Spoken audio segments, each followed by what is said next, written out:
alaykum mani ko'p o'quvchilarim.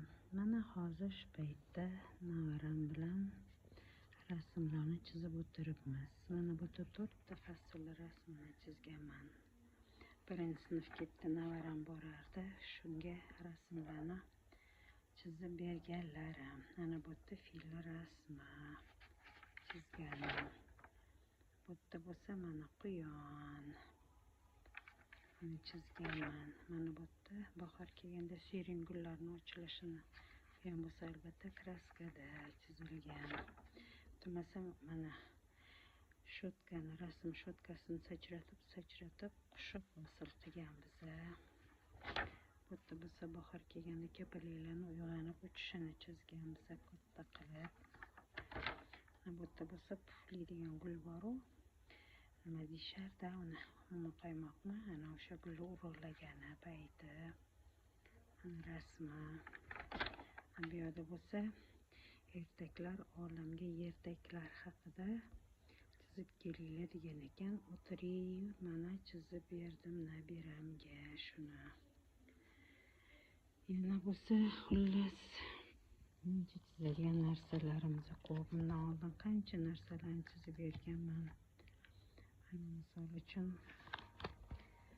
mana bu yerda maktabdan uyga boradigan mashina yo'llarini. Mashina yo'llari tekis emas. Shuning uchun qing'irli shu joylarni ham chizib berganman xullas. Mana bu yerda dam olish, oila bilan dam olib qumda bolalar har xil narsalar yasayotganini, qog'ozdan yasaganlarini chizganmiz.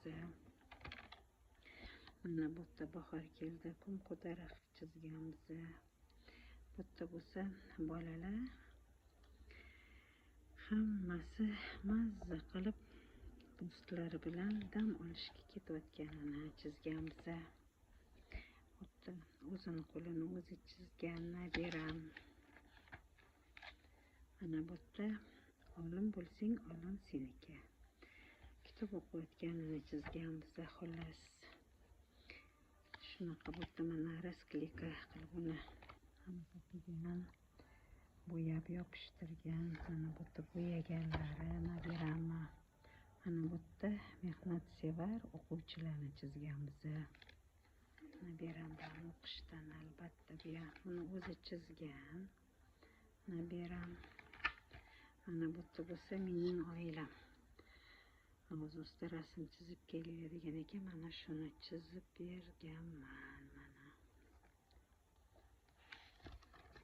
xullas shunaqa. Bu yerda bo'lsa mehmondorchilik.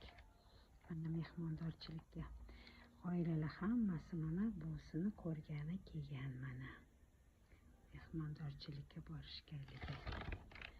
Xullas shunaqa. Mana bu yerda bo'lsa kartada Qozog'iston kartasidagi O'zbekistonda qanaqa kiyinishi, Turkmanistonda, xullas shunaqa rasmlarni chizganmiz.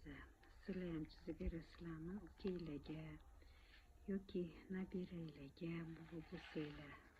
Shuni kommentariyaga yozib qoldiringlar. Rahmat e'tibor uchun.